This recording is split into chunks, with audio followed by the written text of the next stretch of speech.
இருபத்தி 2026 பாஜக கூட்டணி ஆட்சின்னு சொல்லியிருந்தாங்க பாஜக தலைமை.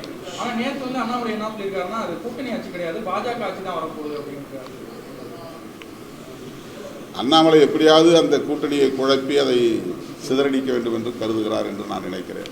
அண்ணாமலை இல்லாமல் அப்படி ஒரு கூட்டணி அமைவது அண்ணாமலைக்கு பிடிக்கவில்லை. அந்த இரண்டு கட்சிகளும் ஒன்று சேர்ந்து மற்ற கட்சிகளையும் இணைத்து தேர்தலை சந்திக்கக்கூடாது என்று அவர் நினைக்கிறார் என்று நான் நம்புகிறேன். சார், இப்போ ஷேரிங் ஆஃப் பவர்ஸ் அதுக்கப்புறம் ப்ரெஷர் டாக்டிஸ் பண்ணி நம்ம சீட்டு வாங்க மாட்டோம்ன்றது நீங்கள் எப்பயுமே நிலைப்பாடோடு இருக்கீங்க. பட் ஆனால் தலித் மக்கள் மீதான வன்கொடுமைன்றது நிறைய இடங்களில் களத்தில் நடக்குது, நிறைய இடங்களில் நீங்களும் போயிருக்கீங்க. ஆனால் அதில் ஒரு காமன் மினிமம் ப்ரோக்ராமோ இல்லை ஸ்ட்ராங்கான பாலிசியோ நீங்கள் தொடர்ந்து வலியுறுத்துவீங்களா? அந்த எலெக்ஷன் தொடர்பான விஷயம் கேட்குறேன். அது வன்கொடுமையில் தொடர்பான விஷயங்களாக இருந்தாலும் சரி, கலப்பு திருமணங்களுக்கான பாதுகாப்பாக இருந்தாலும் சரி. ஏன்னா களத்தில் அது பல விசிகா தோழர்கள் பேசும்போதே அவங்க அதை வெளிப்படுத்தக்கூடிய ஒரு கள நிலவரம் இருக்கு. நீங்கள் சொல்லுவதைப் போல காமன் மினிமம் ப்ரோக்ராம் போடக்கூடிய அளவுக்கு அல்லது அது போன்ற ஒரு வலுவான நிபந்தனைகளை முன்வைக்கக்கூடிய அளவுக்கு சமமான வலிமையை நாங்கள் பெற வேண்டும். நாங்கள் சமமான வலிமையை பெறுகிற வரையில் இது போன்ற கடுமையான நிபந்தனைகளை முன்வைக்க இயலாது என்பது நடைமுறை சாத்தியம் ஆகியவற்றை கணக்கில் கொண்டு தான் முடிவு செய்ய முடியும். ப்ராக்டிக்கலாக அது முடியாது. எங்களுக்கு அந்த ஐடியா இருக்குது, அதில் எங்களுக்கு ஒரு திட்டம் இருக்குது. ஆனால் இன்றைக்கு நாங்கள் இது போன்ற நிபந்தனைகளை வைத்து கூட்டணியை தீர்மானிக்கக்கூடிய அளவுக்கு இன்னும் வலிமை பெற வேண்டிய தேவை இருப்பதாக உணர்கிறோம். தமிழ்நாட்டில் சாதி அமைப்புகள் அரசியல் கட்சிகள் இந்த பேரணி நடத்துறாங்கன்னு சொன்னாங்க. அருகாமையில் இருக்கக்கூடிய இந்த டாஸ்மாக் கடைகள் தான் மூடுறது வழக்கமாக வச்சுருக்காங்க. இப்போ நாளைக்கு விடுதலை சிறுத்தைகள் நடத்தக்கூடிய பேரணி செல்லக்கூடிய அந்த பாதையிலையும் டாஸ்மாக் எல்லாம் மூடப்படுது. இது எப்படி பார்க்குறீங்க?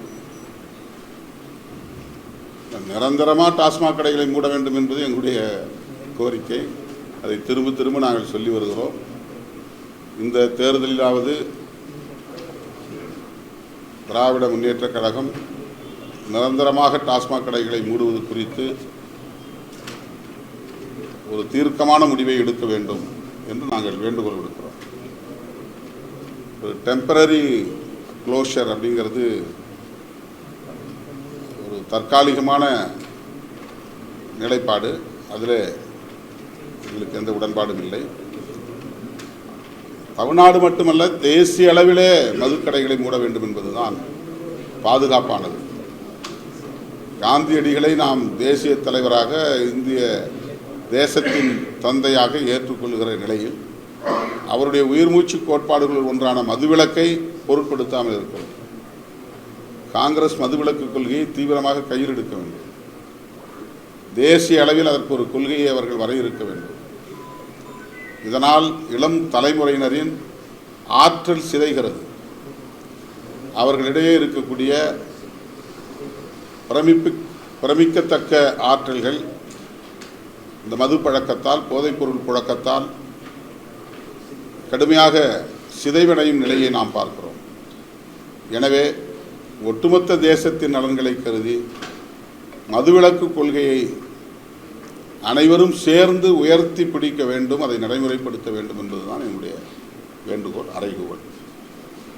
எதிர்கட்சியினர் திமுக இந்த ஊழல் அப்படிங்கிற அடிப்படையில் தான் விமர்சனம் பண்ணிட்டே இருக்காங்க தொடர்ச்சியாக. இப்போ வரக்கூடிய தேர்தலையும் அதில் தான் கையில் எடுக்க போகிறாங்க.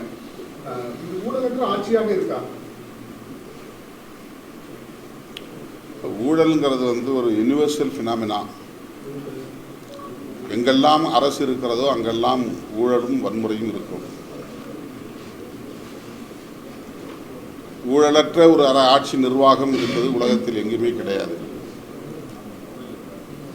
அதை சொல்லி ஒரு ஆட்சியை வீழ்த்துவது அல்லது ஒரு கட்சியை வீழ்த்துவது என்பது ரொம்ப ரொம்ப அபூர்வம், ரேரஸ்ட் அண்ட் ரேர் கேசஸ். ஊழல் குற்றச்சாட்டுகளால் ஆட்சி கவிழ்க்கப்படுவது என்பது ரொம்ப சொற்பமான நிகழ்வுகளாகத்தான் நடந்திருக்கின்றன. பிளே ஸ்டோர் மற்றும் ஆப் ஸ்டோரில் இருந்து பாலிமர் செயலியை QR கோடு மூலம் பதிவிறக்கம் செய்யுங்கள். செய்திகளை உடனுக்குடன் பெறுங்கள்.